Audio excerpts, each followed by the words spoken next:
मेरे तमाम ही देखने और सुनने वालों को मेरा ढेर सारा सलाम और बहुत सारी दुआएं। उम्मीद है कि आप लोग बिल्कुल ठीक ठाक होंगे और मैं भी बिल्कुल ठीक हूँ। और जो रेसिपी आज मैं आपके साथ शेयर करने लगी हूँ ना, वो बहुत ही मज़ेदार है, चटपटी सी है, जायकेदार है और बहुत ही ईजी सी है। तो जी मैं बना रही हूँ आज मसाला भरी हरी मिर्चें। तो चलिए मेरे साथ मेरे किचन में चलिए और देखिए मैं किस तरह बनाती हूँ। तो जी हम आ गए अपने किचन के अंदर और मुझे चाहिए यहाँ अपनी रेसिपी बनाने के लिए सबसे पहले हरी मिर्ची। ये मैंने हरी मिर्ची ले ली है बड़ी वाली। ये ज़्यादा तेज़ नहीं है, बिल्कुल हल्की इसमें मिर्चें होती हैं। आप चाहें तो दूसरी से पतली वाली भी ले सकते हैं, लेकिन अगर लंबी होंगी तो ज़्यादा मज़ेदार बनेंगी और देखने में भी बहुत अच्छी लगेंगी। तो मैंने इसको अच्छी तरह धो लिया है और जो इसकी डंडियाँ हैं वो बहुत ही लंबी हैं कुछ, तो मैंने कहा थोड़ी सी इसको छोटी कर लेती हूँ। पूरी नहीं काटूँगी, ज़रा अच्छी लगती हैं ये बनने के बाद। और इस तरह से मैंने इसके थोड़े से डंडे जो थोड़ी सी काट ली है, उसके बाद धो लिया है और इसमें लगा लेना है आपने जीरा मसाला भरने के लिए। तो बस जल्दी से जी मैं इसमें जीरा लगा लेती हूँ मसाला भरने के लिए और फिर इसका मसाला बनाएंगे जो कि बहुत ही मज़ेदार है, चटखारेदार है और बहुत ही आसान सा है। घर ही में हर सबके पास सब चीज़ें होती होंगी, वो आराम से बना सकते हैं, कोई ख़ास चीज़ इसमें नहीं चाहिए। तो ले लिए एक बॉल के अंदर हमने क्या लेना है, हस्बे ज़ायक़ा नमक हल्का सा आप तेज़ रखेंगी तो ज़रा मज़े की लगेंगे हरी मिर्चें। तो इसके अंदर डालेंगे आप नमक, मैंने लिए है 2 चाय के चमचे। इसके बाद मैंने डाला है गरम मसाला 2 चाय के चमचे। इसके अंदर मैंने डाला है ज़ीरा 1 चाय का चमचा भर के आप लेंगी। सब ये भुना हुआ है और कुटा हुआ है। और ये मैंने लिया है धनिया पाउडर 2 चाय के चमचे भर के ले लीजिए आप।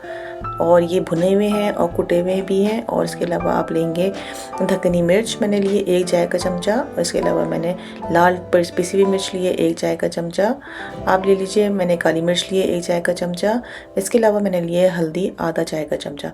तो ये चीज़ें जो हैं आपके मसाले में जाएंगी। ये सब चीज़ें भुनी हुई हैं और उसके बाद मैंने इसको पीसा है। तो जनाब क्या किया, इसके अंदर मिर्च, नमक, गरम मसाला, धनिया पाउडर, ज़ीरा पाउडर। अब ये कुटी हुई मिर्च मैंने 1 भर के चमचा डाली है चाय का चमचा। और ये है कलौंजी 1 चाय का चमचा। ये सब चीज़ें मेरी इस रेसिपी में जाएंगी। एक बड़ा मेरे पास नींबू है, मैंने नींबू ले लिया है। नींबू इतना डालना है कि ये मसाला जो है थोड़ा लिक्विड फॉर्म में आ जाए। देखिए इतना हो जाए कि ये लिक्विड सा हो जाए ताकि हम इसको उसमें भर सकें। तो मैंने इसमें और मज़ीद भी नींबू डालना है। खट्टा जितना आप रखना चाहें उतना आप रख सकते हैं, बहुत ज़्यादा नहीं रखिएगा। और बस मैंने इसको निचोड़ लिया। आधा नींबू है, ये बड़ा नींबू था तो आधा नींबू मैंने ले लिया। अब आपने क्या करना है, इसको भरना है। ये बड़ी मिर्चें हैं, बहुत बड़ी। अगर आप इसमें भरने चलेंगे इसको पूरा तो बहुत सारा मसाला जाएगा और ये अच्छा भी नहीं लगेगा। तो हमने इतने ही भरनी है कि ये थोड़ा सा टेस्ट इसके मिर्चों के अंदर आ जाए। तो बस इसको हल्का हल्का भर लेंगे हम चारों मिर्चों मसाले में। और मसाला कम हो तो आप मज़ीद मसाला भी बना सकते हैं जैसे आपको अच्छा लगे। मैं इसको पूरा नहीं भरती, बस मैं नॉर्मल इसको इसमें भर फिल कर देती हूँ, इतना ही कि बस जायका आ जाए मसाले का। तो जनाब ये चारों मिर्चें मैंने भर लेनी है, बिल्कुल आराम से इसमें भर लीजिए। और अगर कम पड़े तो और ही मज़ीद बना लीजिए।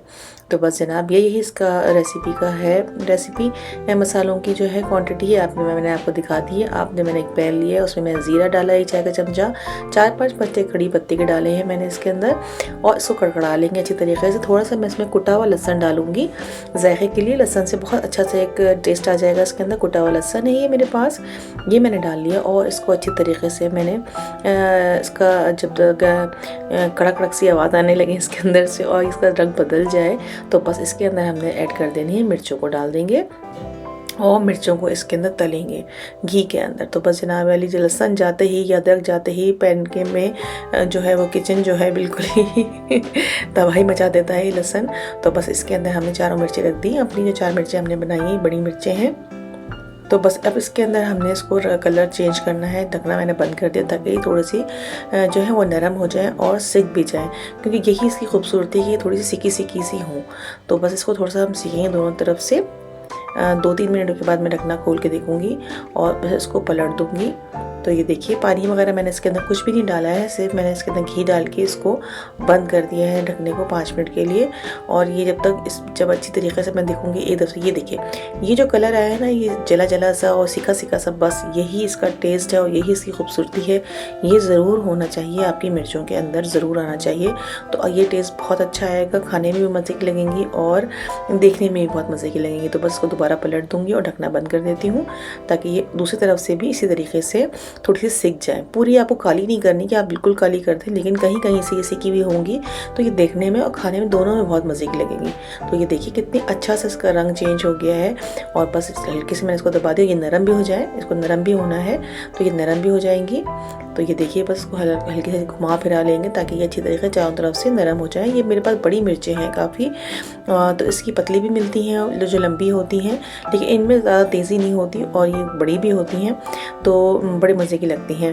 तो आप जो भी मिर्चें पसंद करते हैं आप उनको इसी तरीके की रेसिपी से मसाला बना के इसको इसी तरह बना सकते हैं, छोटी हों चाहे बड़ी हों मोटी हों, आप जो भी आपके पास मिर्चें हों। अगर आप तेज़ मिर्चें खाते हैं तो छोटी मिर्चें भी भर के बनाएंगे तो वो बहुत ही मज़े की बनेगी। और जनाब अली बस देखिए इसको 5 मिनट के लिए हमने और छोड़ना है ताकि ये अच्छी तरीके से अंदर से नरम भी हो जाए और ये थोड़ा सा रंग भी चेंज कर ले। ये देखिए कितना प्यारा सा ये जो इसका ये सीकी सी मिर्ची होती हैं, ये मुझे बहुत अच्छी लगती हैं देखने में और खाने में भी। मेरे पास था एक टमाटर छोटा सा, इसको मैंने काट लिया और इसके अंदर ऐड कर दिया। अब इसके पानी में, टमाटर के पानी में ये नरम भी हो जाएंगी और सेकेदार भी हो जाएंगी। टमाटर का जो रेड कलर है वो आपकी डिश को बहुत खूबसूरत सा बना देगा। तो बस ये हमने डाल दिया। अब इसके बाद मैं चूल्हे को ढकने को बंद कर दूंगी। थोड़ा सा मैंने इसके अंदर कुटी हुई मिर्ची भी डाल दी ऊपर से, थोड़ा सा गार्निश के लिए, थोड़ा सा स्टाइल के लिए, थोड़ी सी खूबसूरती के लिए। तो बस अल्लाह से दुआ है कि जब आप इसको बनाएं तो आपकी जो ये मिर्चें हैं वो इतनी अच्छी बनेंगी बस आप खाते ही रह जाएं और फिर सबको खिलाएं और बार बार बनाएं। तो ये देखिए 5 मिनट के बाद मेरी मिर्चों का शेप ये कुछ इस तरह था, ये नरम हो चुकी हैं और बिल्कुल तैयार हैं खाने के लिए। आप इसको खाएं दाल चावल के साथ, रोटी के साथ, पराठे के साथ, ये बहुत मज़े की लगती है। तो बस कहीं मत जाइएगा, हम चलते हैं अपने फाइनल लुक की तरफ और देखते हैं कैसी लग रही थी पकने के बाद। ये देखिए तैयार होने के बाद मेरी हरी मिर्चें कुछ इस तरह से लग रही थी। तो बस अल्लाह से दुआ है कि आपको ये पसंद आई हो। इसी के साथ मुझे दीजिए इजाज़त, इस उम्मीद के साथ कि फिर होगी आपसे मुलाकात एक अच्छी सी, आसान सी, मज़ेदार सी रेसिपी के साथ। अपना और सबका ख्याल रखिए, खुश रहिए, पॉजिटिव सोचिए और अपनी सेहत का स्पेशली बहुत ख्याल रखिए। आपने मेरी इस वीडियो को लास्ट तक देखा, इसका ये बेनतहा शुक्रिया। वीडियो पसंद आई हो तो अपने फ्रेंड्स के साथ भी ज़रूर शेयर कर दीजिएगा, इनको बिल्कुल मत भूलिएगा। चलती हूँ, फिर मिलूंगी, जल्दी मिलूंगी। अल्लाह हाफ़िज़।